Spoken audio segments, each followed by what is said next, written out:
David Frost and other Tories, but also the DUP, like to spread a lot of nonsense about the Northern Ireland Protocol of the Brexit withdrawal agreement.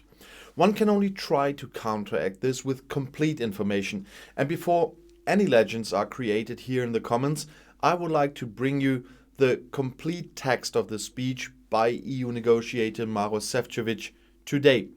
He only said what follows now, no more and no less. So let's go. He said, "Good evening and thanks for coming or turning in at this rather late hour. I'm truly glad to be here for what I believe is an important moment in our EU-UK relations. Today, the European Commission has proposed a robust package of creative, practical solutions designed to help Northern Ireland deal with the consequence of Brexit, while further benefiting from the protocol on Ireland and Northern Ireland. If I were to label these proposed solutions, I would dub them the package of enhanced opportunities. This is in fact our core purpose. The EU has an unwavering commitment to the people of Northern Ireland and for this reason to the implementation of the protocol, which brings about unique advantages of dual access to both the UK and EU markets. Ultimately, our number one priority remains to ensure that the hard-earned gains of the Good Friday, the Belfast Agreement, peace and stability are protected while avoiding a hard border on the island of Ireland and maintaining the integrity of the EU single market. Before I walk you through the details, let me underline that today's package has the potential to make a real, tangible difference on the ground. The reason why I am so confident is simple. We have listened to, engaged with and heard Northern Irish stakeholders from political leaders to businesses and a cross-section of civic society. Our proposed solutions are a direct, genuine response to concerns they have raised. We have put a lot of hard work into this package, explored every possible angle of the protocol and at times went beyond current EU law. In effect, we are proposing an alternative model for the implementation of the protocol. On the one hand, the flow of goods between Great Britain and Northern Ireland will be facilitated for goods that are to stay in Northern Ireland. On the other, robust safeguards and monitoring mechanisms should be put in place to make sure they stay in Northern Ireland. Now, turning to our first proposal on medicines. You may recall that during my visit to Belfast in September, I said that for my part, I would do whatever it takes to guarantee the uninterrupted long-term supply of medicines from Great Britain to Northern Ireland. And indeed, we have completely turned our rules upside down and inside out to find a solid solution to an outstanding challenge. That involves the EU changing its own rules on medicines. In practice, British wholesalers of medicines will be able to continue supplying Northern Ireland from their current location in Great Britain. They will not need to relocate infrastructure, including testing facilities or regulatory functions to Northern Ireland or the European Union. This means, for instance, that Great Britain can continue acting as a hub for the supply of generic medicines for Northern Ireland, even though it is now a third country. We are ready to put forward a legislative proposal to this end. And turning to the second part of our package, the area of public, plant and animal health and the movement of sanitary and phytosanitary goods from Great Britain to Northern Ireland. We are talking about a significant range of retail goods that would be for sale to end consumers in Northern Ireland only. These would benefit from both simplified certification and an approximately 80% reduction of checks and controls required today. But let me illustrate what this means. Imagine you are a Northern Irish business importing products of animal origin like yogurt, cheese or chickens from Great Britain. More than 80% of the identity and physical checks previously required will now be removed. This will significantly ease the process for bringing food supplies from Great Britain to Northern Ireland. Similarly, A lorry transporting different food products like dairy, meat, fish, fruit and vegetables from Great Britain to supermarkets in Northern Ireland will now just need one certificate stating that all goods of different types, class or description meet the requirements of EU legislation. So if you are transporting 100 different food products, only one certificate is needed instead of 100. For all this to work in practice, however, the UK government needs to do its part. For example, by ensuring that permanent border control posts are up and running, as agreed a long time ago. We also need specific safeguards in place, like clear labels and the ability to monitor every link of the supply chain.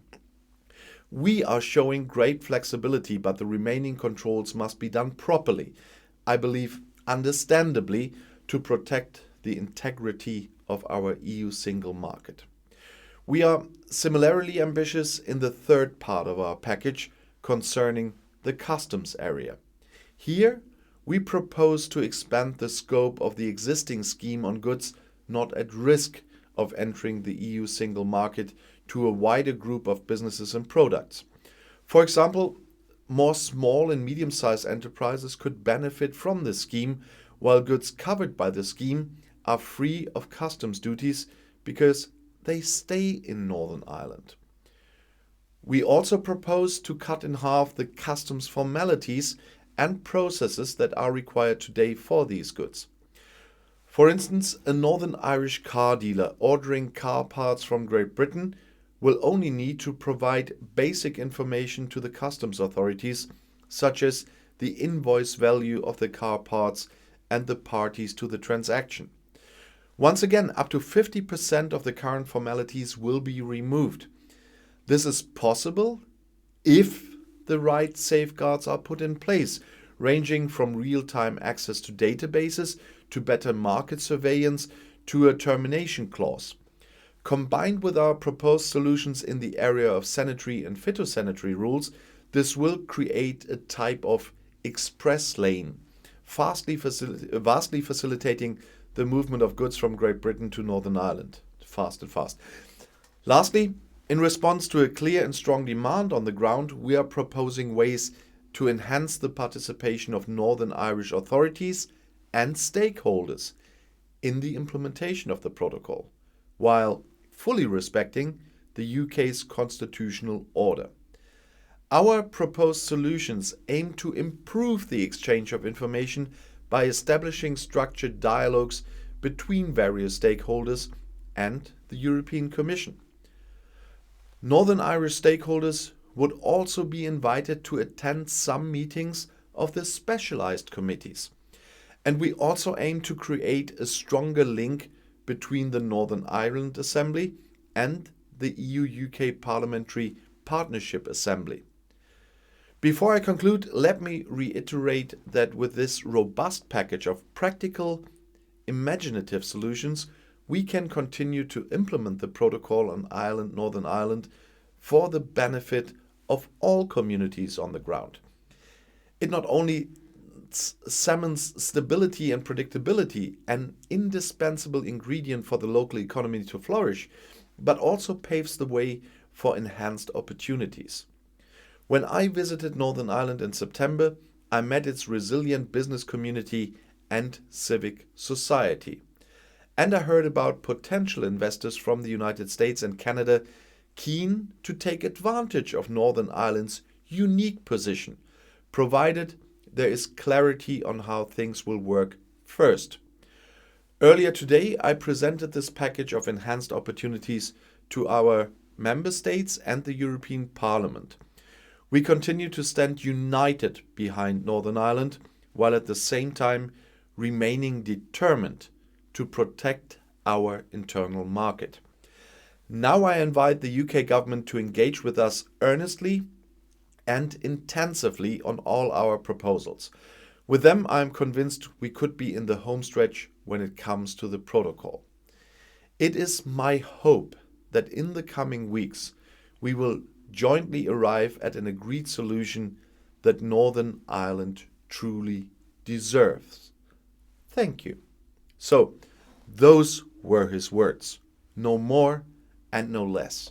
And since it is really important to counteract fake news from certain media on this topic, I've put together a quite comprehensive picture. You can right now find more information and videos on my main channel, Outside Views, and my European channel, Outside Views Europe, at the same time. Because there's so much nonsense spread around this that I put together quite a big package. That's why it took until Friday after this Wednesday speech. But I didn't want to overstretch your patience with a 40, 50, 60-minute video. And so I said, at the same time, for those interested, it fits on all my channels. But I put it on those three because everyone who's interested can have a look at the full comprehensive picture with different things around. And this, the important speech of Maros Sefcovic, was another part of it. And of course, we all expect the British government to say, no, it's not good enough, we want to renegotiate. The EU won't.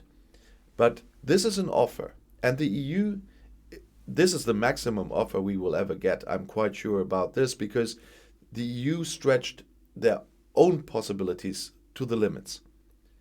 This is really the limits. And if the UK government blocks this, I know where to put the blame, and they can try to put it on the EU. I will speak out very loudly on all of my channels in that case.